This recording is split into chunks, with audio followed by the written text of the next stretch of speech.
Good morning, one and all. I have not flown off to an exotic location. That is not a palm tree. It's actually tickling.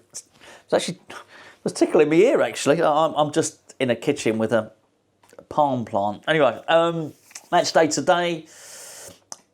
Big game. I think it is a big game. Does it really matter? Are we going to get relegated? No. Can we get up into Europe? No. So you'd probably say that actually it's not that big a game then, really, is it? But I think it is. Back-to-back victories, which I think, myself and Gio maybe discussed it earlier on in the week, would be the first back-to-back victories in the league this season. That tells you how crap it's been, right? But it also tells you that it is important. And there's a repair job going on at the moment at West Ham. In many respects, I don't think there has been enough attention on quite how badly we got it in the summer. David Moyes leaving presented an opportunity to bring the right guy in. We had, whatever it was, £140 million to spend. I know some of it was sort of borrowed on the never, like with the Todibo money. We'll get to him in a second. But it was a good opportunity to replace the manager with the right guy and then give him a load of money. We really mucked that up, and it's a bit of a weird one, really. I think there's going to need to be... If this happened in the England football team or the England rugby team, they'd do something called a root and branch inquiry into what went wrong. No one would do that at West Ham, because it was West Ham that made the mistake. But there does seem to need to be... I think someone needs to be held accountable for quite how badly that went, because certainly I look at us as fans. Lopetegui was in no one's top 5 to get the job. He really wasn't. And I remember saying it at the time. I remember doing videos saying, remember this, we've done polls, we've asked. No, it was just nobody's. And not only that, when we were about to appoint him, there were a load of people warning, saying, don't get this guy. Do not get this guy. He will not be any good for West Ham. And then we get him on the advice, of almost nobody. And it turned out to be exactly as everybody prophesied, which was he was crap. Maybe... I was just about to say, maybe now is not the time to look back on that, but maybe it is. That somebody got something very, very wrong then. And I think it would easily be say, well, it doesn't matter, just move on. But it does, because I think we lost a lot of money and I think we lost a lot of momentum. And we find ourselves so significantly behind the likes of, Bournemouth and Brentford and anybody else, Brighton, anyone else beginning with B, that it was an opportunity missed. So we've very much got a repair job going on now. So I do think it's important for Graham Potter that we win the game today. And I think he will. Because I do think Leicester are utterly shit, really. And I do have a level of sympathy for them because I think the club's been mismanaged. But I think we gave Leicester enough compliments in the preview that myself and Gio did, which was up on the main channel on Tuesday. They've got barely any players that they haven't got a single player to get into our team. Let's put it that way. And with that, even if we've got our tactics slightly off, the players, they should be enough for us to get through. And I think we will. And I'm hoping it will be an entertaining game, because we sort of need that, because we've already sort of established that the result is, the scoreline is probably not that important. We ain't getting relegated. We ain't getting promoted. It'd be nice to get a win, but I think it would be really good, particularly in a home game, for the home fans to see some entertainment. I think that's the next thing. That was a great win away from home. The away fans are really vocal, and we got to enjoy it for a little bit longer, I think, as well, because you have the sort of inevitable meltdown that you get with Arsenal because they're a large online contingent of their fan base. But I do think the home fans need something to get behind, and he knows that. Potter. He's spoken from the moment he joined about the value of the of getting the home fan base on side, and look, I think he'll do that. Todibo, big game for Todibo. 60 minutes under his belt against Arsenal. I thought he was spectacular. He'll get an hour. He'll get 90 minutes in this game. He had an hour in the last game. He'll get 90 minutes here, and I'm really looking forward to seeing him play. There seems to be this almost accepted thought that Todibo is going to be flipped. We're going to flip him. Basically, Manchester United could not buy him from Nice because Ineos, which is Sir Jim Ratcliffe's company, obviously they own Nice. So Ineos have shares in Nice and they have shares in Manchester United. That's sort of insider trading type thing. You can't do that stuff. So it's maybe it's a conspiracy theory, maybe it is sort of, but the longer it goes on, the more it becomes sort of more of an established train of thought, really, which is that we signed Todibo for a season. We basically park him at West Ham and then Manchester United buy him off us. The benefit of that would be, was that we would have a good player for a full season. Not turned out like that because they had a fallout with Lopetegui, as had an injury as well. I think he's a magnificent player. Obviously, the other thing is that we make a little bit of money off of it and we get an injection of cash. So as we can, spend some of the money that basically we were due to spend on somebody else, so we can invest in the playing squad, right? We still have to buy a centre-back, though. I just wonder if there is a way for us to sign him. We can sign him permanently, but keep him. For us not to pass him on to Manchester United. I think it'd be a real.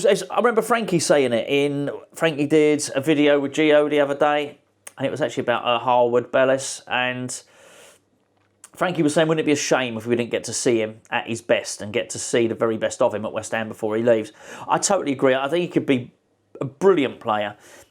And I think a brilliant player under Graham Potter. Graham Potter would get so much more out of him than Lopetegui would have done. I think he suits the three at the back, the three centre-backs. I really like I'm liking Kilman in the middle. I far prefer that to seeing him in, two centre-backs in a back four, if you like.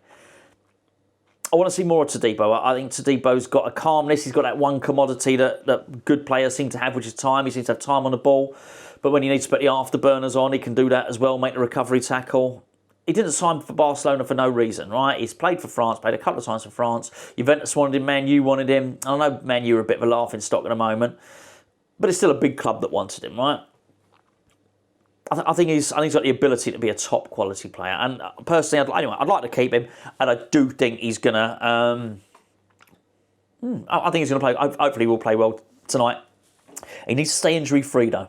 Between now and the end of the season, got to stay injury-free. I think that's really, really important.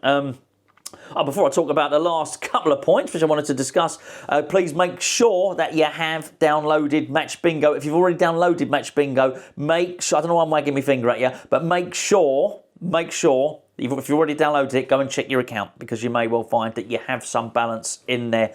Because, we're very, very privileged and very honoured to have our tie-up with Match Bingo, and because of the tie-up with Hammers Chat, they've extended their support of the channel. Basically, the biggest pot on Match Bingo this week, as it was last week, is the West Ham pot. So basically, we've got a bit of a bonus pot on this one. What am I talking about? What are you talking about pots for, Gonzo? That's what you're saying. What is Match Bingo? That's the other thing you're asking. Match Bingo is a combination between bingo and football. But rather than having the numbers on a bingo card, you've got events in a football match. Throw-ins, goal kicks, corners, shots on target, shots off target, that type of thing. You get 15 things that are going to happen on your card. 3 rows of 5. First person to get the first row, ding! You get a notification, you win some money. First person to get a second row, ding! I won't do the dinging anymore. You get a notification, you win some money. If you get all the full house, you win some money. Then there's a bonus pot, you win some more money. You don't have to tick it off yourself. Gio made that point the other day. A very, very good point. Absolutely right. It will do it for you. It will let you know. Over 200 winners now. Over 200 winners. Not in Match Bingo, 200 winners from people that watch Hammers Chat that have downloaded the app. Each card is £2. £2 to get a card. You can only buy a maximum of 5 cards. In fact, the most you can buy on this one is 4 cards, because we'll give you the 5th one for free. There you go. So it is gambling, so 18 years and above. So sorry, boys and girls, it's only mums and dads that can play this, but mums and dads, you're not gonna empty the bank account with this. So anyway, links in the description below. Please use that. I know you've come from Hammers Chat, and hopefully they will extend our partnership further.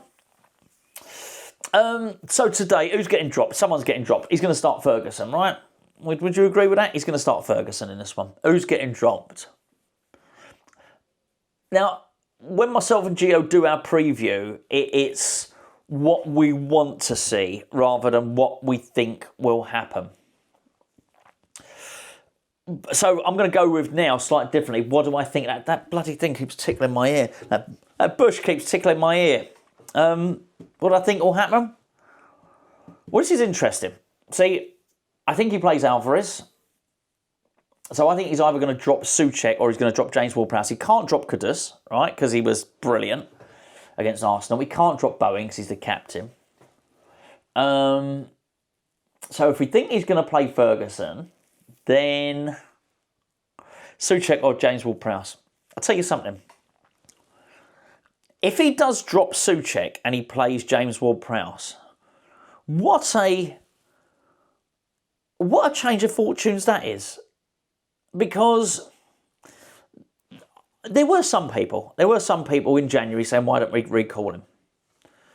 But I didn't see, it's not like as soon as Graham Potter came in, he went, right, recall him, let's get him back, right? There was a bit of pontificating, wasn't there? There was a couple of games before Ward-Prowse came in, 5 games?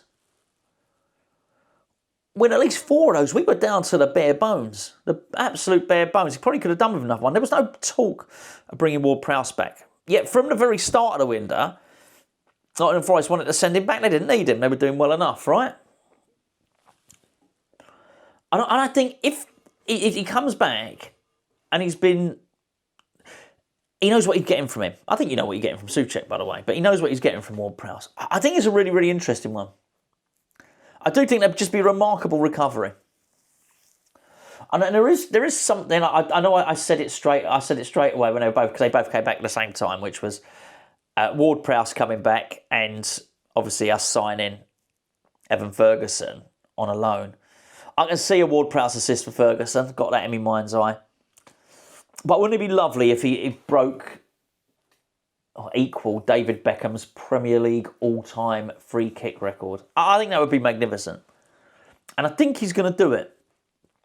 I do. There you go. I'm not going to bet on it. Eh?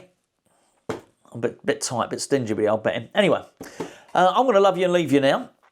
And I will see you all an hour and 5 minutes before kick-off. Come and join myself and Gio, which will then lead into the watch-along. We'll have a little cheeky bet. We'll have a bet then.